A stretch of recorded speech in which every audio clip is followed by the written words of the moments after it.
Richard Hawley, and there's a storm a-coming.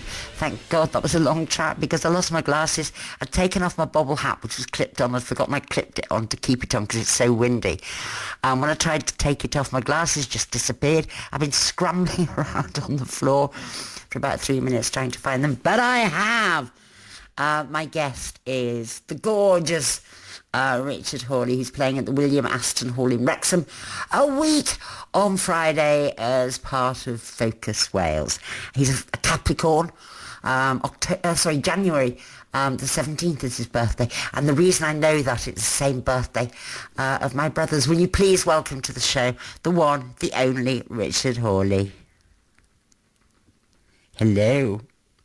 Hello. Are you alright? Yeah, I'm fine. I've just had my tea. I've got my glasses though. Luckily, I haven't got a bobble hat to get it away, you know. Can I ask you what you had for supper then? What did you have for your tea? Because I was doing this, it was just sandwiches tonight, which is fine by me, you know. Some days you cook a meal and it's a big 3-ring circus and you make an effort, and some days you just want beans on toast, you know. I know, it was just, I know. Yeah, cheese sarnie with a bit of salad, you know. And I think during this you get fed up of cooking. You feel obliged to make something a bit different, you know, like, oh God, not again, here we go. Yeah, these recipes. My missus, she's a fantastic cook, so you know, yeah, she's an amazing cook, and so, you know, I cook what I call dole food, which is basically when I was on the dole for, when I was a kid, a struggling musician, is I just cook that kind of stuff, you know. And the kids actually love it, but obviously not every day, you know. So how are you anyway? You all right, love? Fine, thank you. I've been in the hospital since I last saw you. Again? Again. Right. I think... Because we saw each other in Birmingham, didn't we? Yes, we did. We did. did. That gig, which was lovely. And yeah, it's gorgeous. It's a magical sight, isn't it? Very pretty. Very beautiful sight. And the crowd just loved you. Absolutely adored you. You know, at a festival, when you can see the appreciation in a crowd's eyes is just an amazing feeling. And I imagine for you, it must be boss.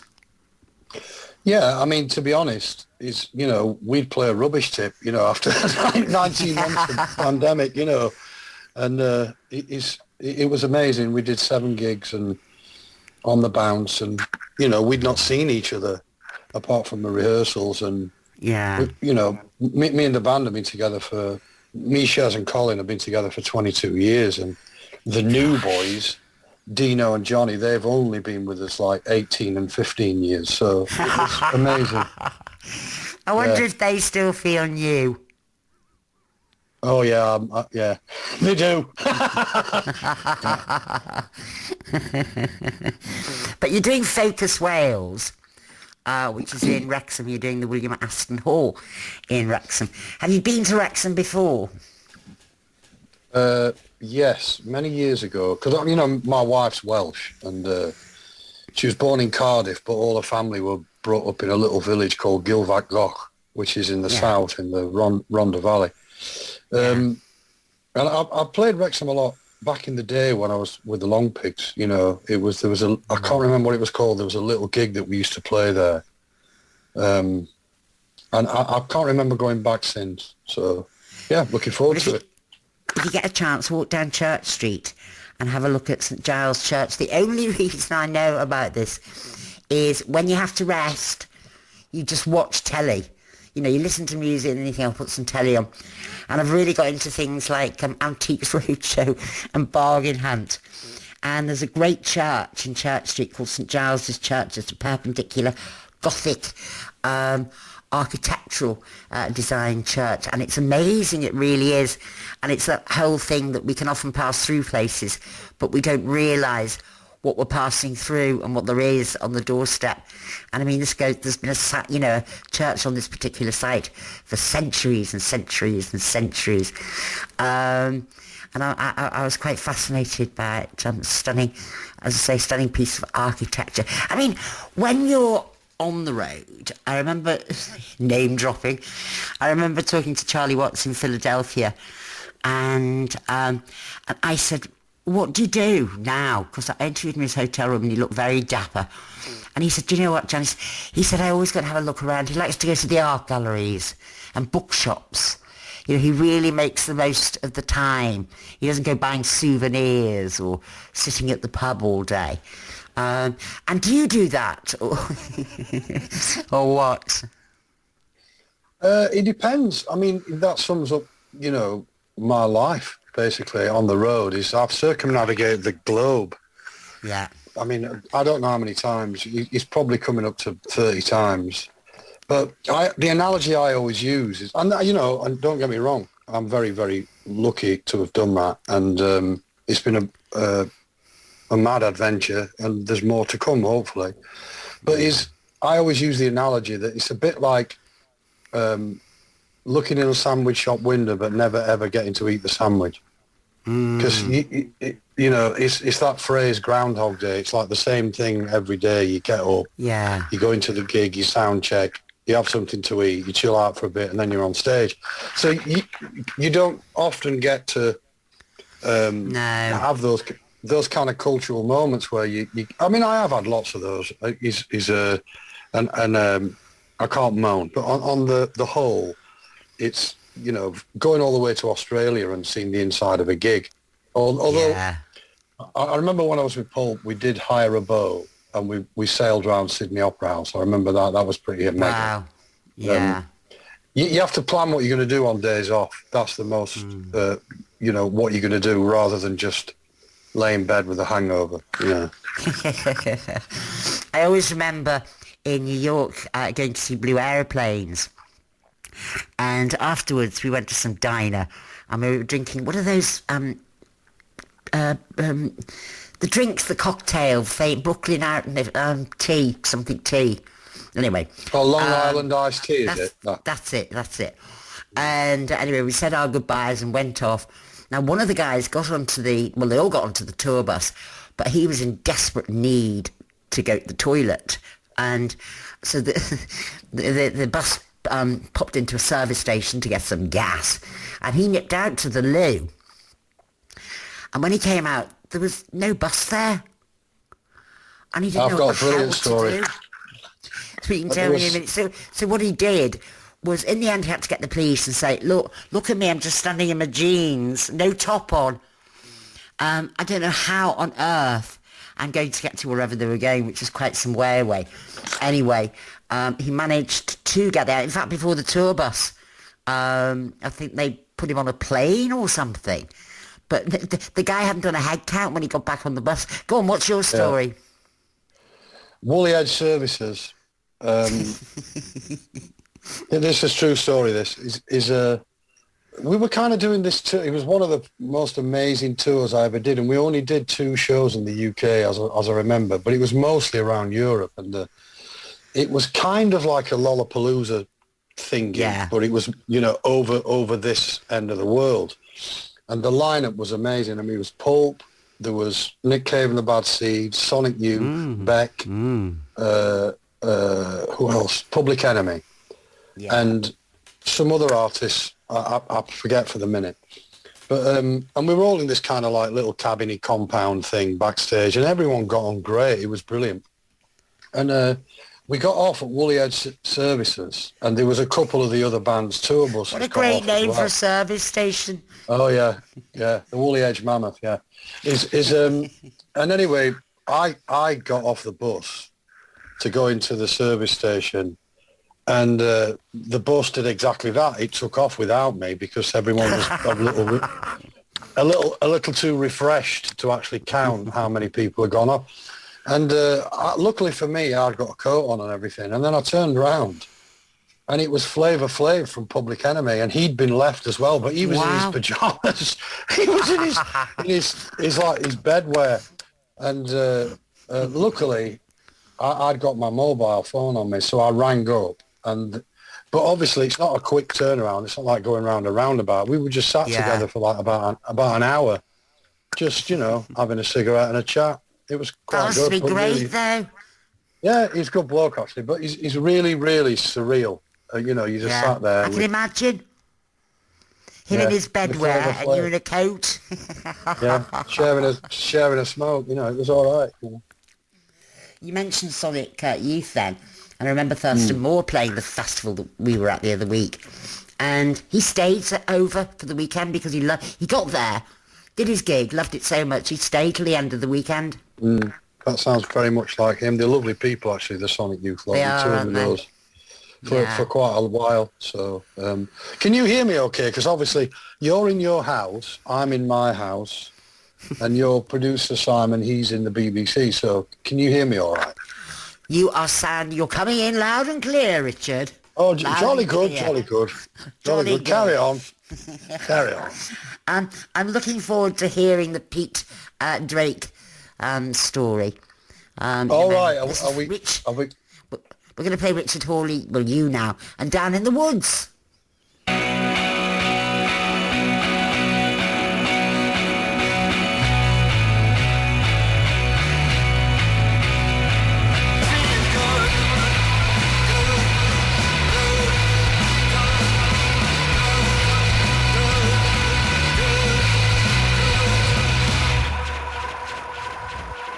Richard Hawley and Down in the Woods. And I don't know whether it was subconscious because knowing that Richard was coming on the show tonight, but, you know, watching telly today, you get hearing about Bond and, you know, how good it is and who's going to replace him. And I thought, Richard Hawley, he always looks so good. He looks the part. I don't know if I could run around as much as that, though, you know what I mean? Fling yourself off a few bridges. More like Brooke Bond, maybe. But... Bet you'd love all the gadgets, though.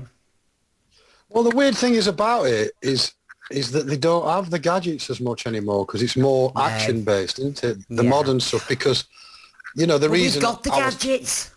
That's exactly it. That I was told is that they can't actually kind of get the gadgets sort of any better than an iPhone. So, you know, No, I don't know whether that's true. Don't know whether that's true. Remember in the day thinking, wow. And there was, I don't know if you've ever seen it in London, I think it's Hanover Square, I can't remember, but there's a spy shop. Oh, I've spent many an hour in there thinking... Oh, I don't know about that. I'll have to visit that. It's fascinating. It really is. Do you ever let that quiff drop? No, never. Well, No. only in the shower, you know. Or maybe in the swimming baths, you know. Yeah. Yeah. Because it's always immaculate. Well, it's trained now. It's like a dog, you know. I don't have to do much to it. It's literally comb it, put a bit of grease in, done, you know. Yeah. So that was the influence of rockabilly, was it? Yeah, you know, I mean, for a while I had kind of spiky hair, you know, and I just got fed up with that. I just felt kind of I was a follower rather than doing my own thing. Yeah, you're a sheep. Yeah. When I was at Long Pigs, that was the kind of thing, you know, and you sort of had to fit in. But ever since I was a kid, I just had a quiff because, you know, I was into Gene Vincent and Eddie Cochran and, you know, Elvis and stuff like that. And, you know, when I was at school, I just stood out like a sore thumb, you know, because nobody else wore clothes. Yeah, but it was, I think in those days, I think it was easier to be an individual maybe than it is now for kids. Yeah. You know, I think with the advent of maybe of, I don't know, you know, maybe the advent of everybody wearing sportswear and stuff like that, that is not everybody, you know, a lot of people, but it's harder, you know, when you see a young goth kid, they really stand out a mile, you know, even though that's a kind of orthodoxy as well in itself, but no, I just, you know, everybody did their own thing, and my thing was rock and roll, you know. But I love individuality. I really, really do. So do I, yeah. I don't like sheep. And if anybody says to me, what the hell have you got on? I know I've done it right, you know what I mean? And I think it's great. And I notice with this, you know, us being in a pandemic and we've been locked away, the casual culture, obviously, you know, at home, people are glad of the elasticated waist and something comfortable to flop around in. And even the major shops now are selling suits made out of tracksuit material that look really smart, if they have to go into the office. So it has changed certain things. So the people who like to wear their trackies at home will be able to kind of wear them, in work as well, should they actually return to the office space.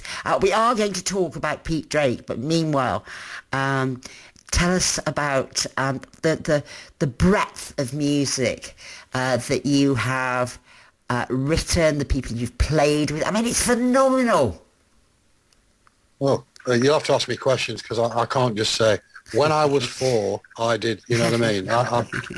That's not a thing I do, Janice. And I can't remember half of it anyways, which is why I've never written a book, But that's funny, actually, isn't it? Because people are always telling me, you've got to get all of this written down. Because otherwise, what's on Wikipedia, that'll be your history. And, we all know that loads of that is a load of tosh. You've produced, you've worked with new artists, you've worked with established artists, and your dad must have been so proud. Yeah, I mean, unfortunately, Dad wasn't around long enough to kind of see a lot of it. He survived. He was with us until halfway through the Ladies Bridge album, and then unfortunately, his illness, he succumbed to it. But it was funny because I was saying to him, I can't do this, Dad. I've got to be, with you. And he says, if you don't finish this album, son, I'm going to haunt you. It's beautiful. Just finish it. And I'd go to the hospice with the laptop at night and basically eight cans of ale and a packet of cigarettes and just sit with my dad playing rock and roll. And then I'd play him the stuff that I'd recorded in the studio that day. And, that'd keep him going for a long time. But no, he was proud. And my mum's still with us, and she's I think the thing is, the thing I'm most proud of is the fact that I've never had a job, I'm still waiting for somebody to tap me on the shoulders to go, now then, Hawley, here's your cards, kid, you start Monday, I know. But Mum is proud because of, I guess, she says because you stuck to your guns, and that's something I treasure, I guess, True, because I always remember when I worked at Radio 1 and I thought at some point somebody's going to say to me, well, the game's over. What do you fancy doing now? I mean, I don't think a job should be for life anyway. When people say to kids, what do you want to be when you grow up? You do whatever you want and change your career as many times as you want. But in your case and my case, we both landed in a world that we absolutely loved. You writing, I can't write. So I could play it, I could be the rep, and pass it on to other people. And I mean, that's just, such a great thrill for me to listen to stuff and then be able to play it on the show. But I'm thinking, you worked with Hank Marvin, if my memory serves me right. Did you work with Hank Marvin?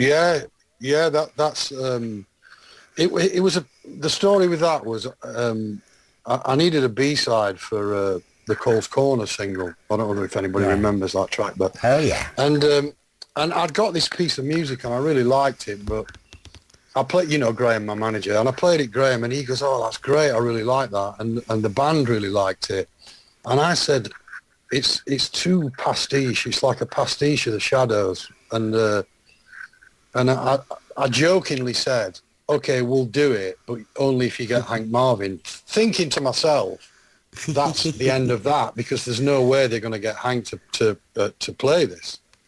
But Graham, being the tenacious creature that he is, he actually got in touch with Hank, and he lives in Australia, and he sent him the demo that I'd done of it, and he loved it, and without me knowing, Graham and Colin, my bass player and engineer, co-producer, they sent it him without me knowing, and I got it back, and it was all over the internet, because obviously Hank at that time was living in Australia, and the next thing I went in the studio and they got this track, and I laughed so much, and they said, have you got a title? And I said, yeah, I'm calling it I'm Absolutely Hank Marvin. And that's the track, and I've been told Hank I spoke to him on a couple of occasions, and he said that it's when they have these shadows conventions, when they get everybody pretending that they're in the shadows. Yeah. Yeah, Apache is the number one track, and the number two track played by the fans is I'm Absolutely Hank Marvin, which is a great compliment. So yeah. Well, Apache inspired hip hop, didn't it, in many ways? Yeah, loads of stuff, and I mean the amount of guitar players that I've spoke to that was lucky enough to meet, whether it be Clapton or Jimmy Page and loads of others, the first things that they wanted to do was play like Hank Marvin, and he's kind of been written out of history. Shame. I guess. I think people sort of look at it as uncool. I think a lot of it's possibly to do with the religion side of things, maybe. I don't really know, but it was probably so successful, and it's English, that it was... or British, and it wasn't considered to be cool. So I don't really know. Don't know and analyse it too much. I think he was great, and it was an amazing thing that he played on the record. He wrote me a note actually as well. He said, "I hope you like the guitar playing, Hawley, because I don't do refunds." That's brilliant.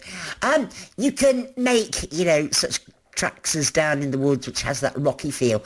You can also make songs. I was playing stuff to my friend in Moseley, and say, listen to this, Richard Hawley, listen to this by Richard Hawley. And I was only thinking that some of them are like foreplay. Oh, yeah. I know we've known each other a long time, but, No, but you know what I mean? They're very sort of gentle and beautiful. Sensual, is that what you mean? Sensual. Putting words in your mouth there, sorry. That'll do. Yeah. Sorry, go on. Now then you're going to say how do you decide which party you're going to go along?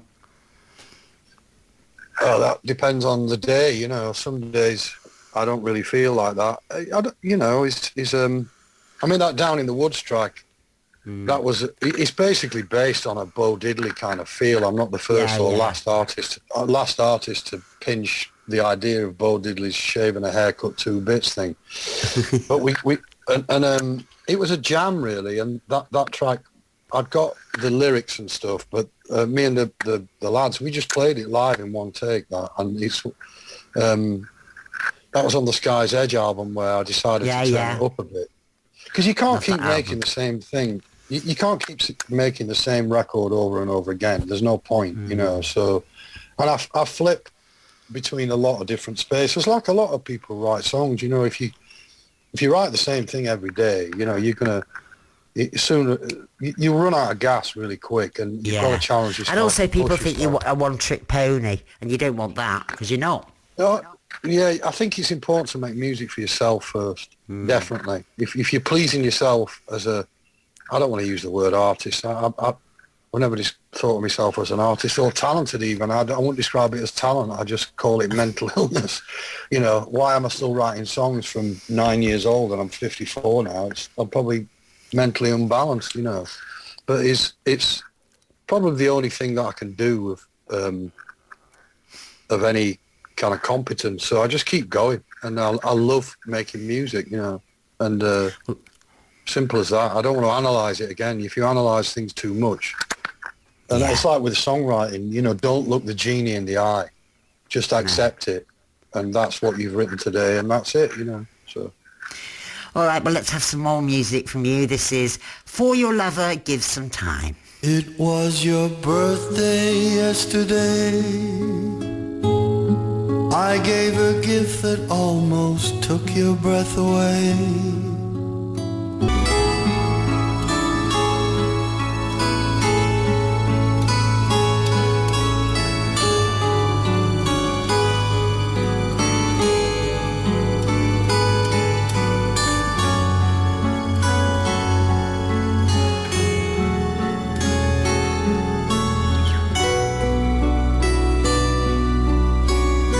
Oh, you've made me feel all cosy, Richard Hawley, and For Your Lover, Give Some Time. And I think this is a great text that's coming, great interview, but stopped being interesting. I'm parked outside Diazda, and I need to get loo roll. Guitar playing exquisite. You must get compliments all of the time. But He must have got some petrol then.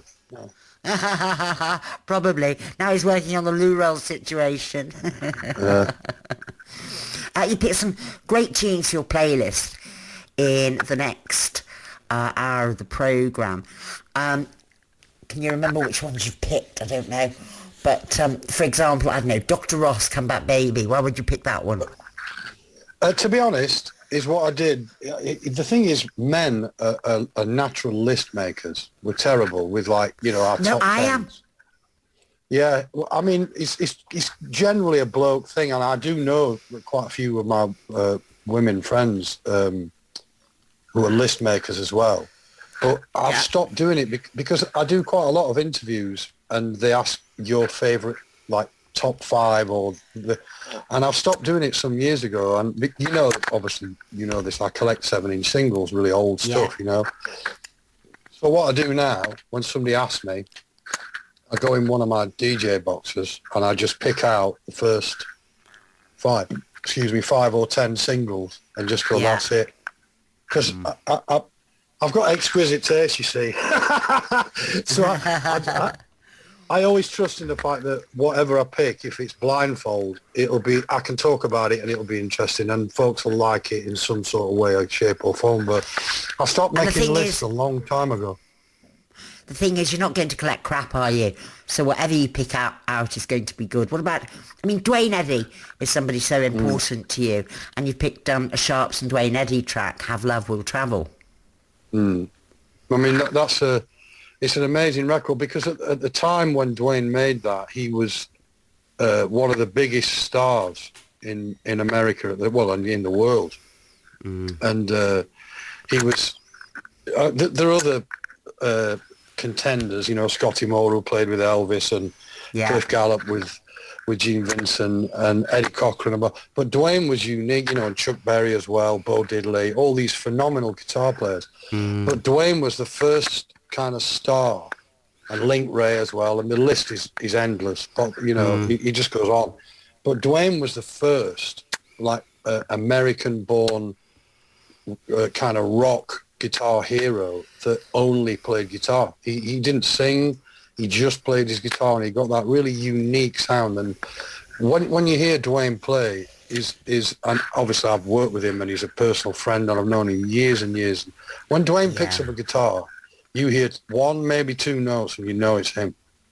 Straight out of the box, you know, he's got such a unique thing. And I tell you, when I was working with him, anytime I'm working with Dwayne, I have to pinch myself that, you know, a kid from Pittsmore in Sheffield is working with Dwayne Eddie. It's still, to this day, I don't take it for granted, Janice. It still blows my mind that happened and will. But we were sat in the rehearsal room and I couldn't help myself, and I just said to Dwayne, can I have a go on your guitar? And he's got this unique setup where he uses a specific amp that's got a 15-inch speaker. And you know, I expected the strings on his guitar to be like bull rope, like really, really thick.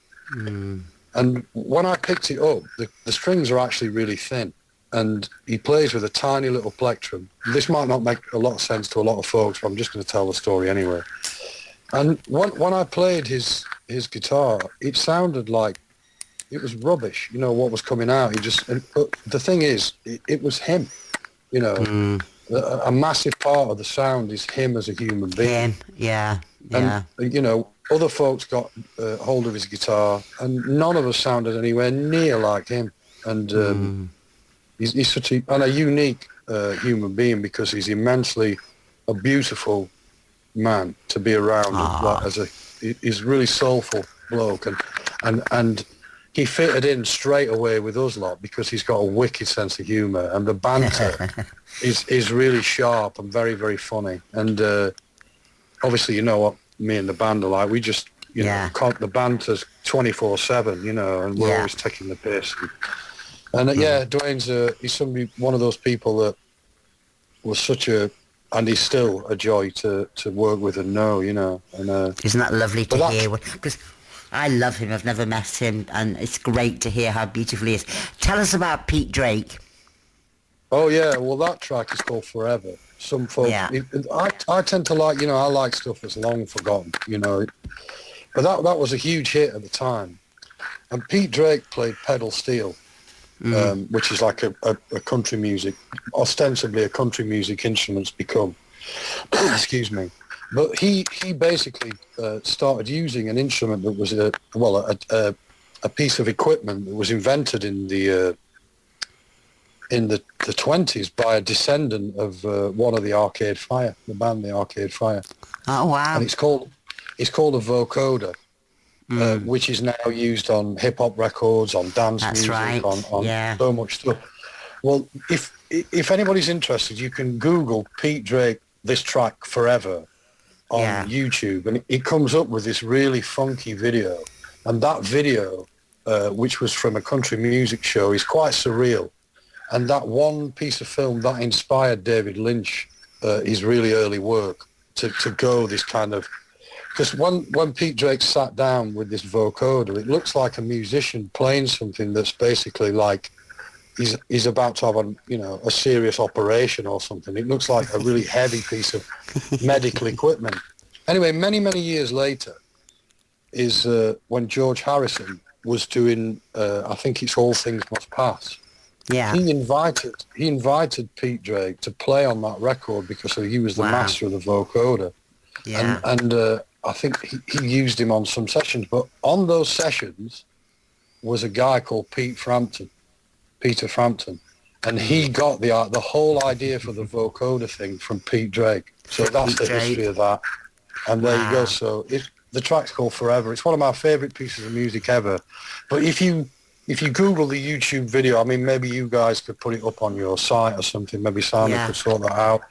And I can send you the clip. But it's really, like, quite strange.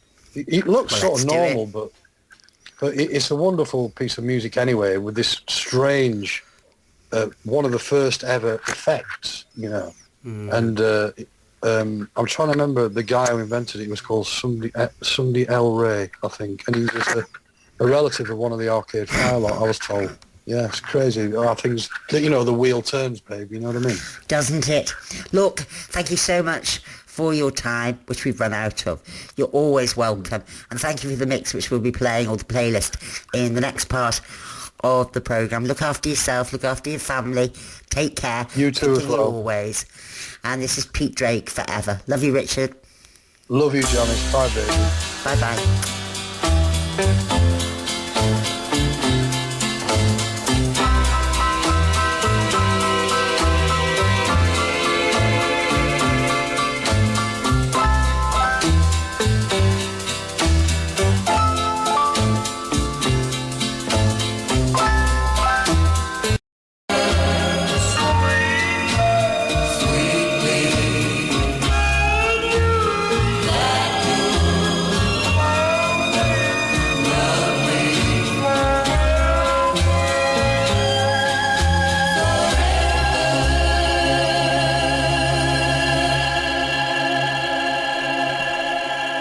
Absolutely stunning piece of music from Pete Drake and Forever, and thank you to Richard Hawley. Sorry if you were offended by a word that he used, but hopefully you weren't too hurt by it.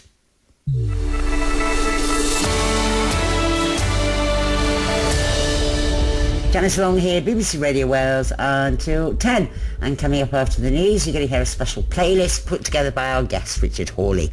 It's packed full of his influences and favourite songs.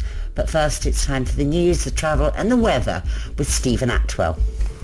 Thanks, Janice. This evening will be dry. Plenty of late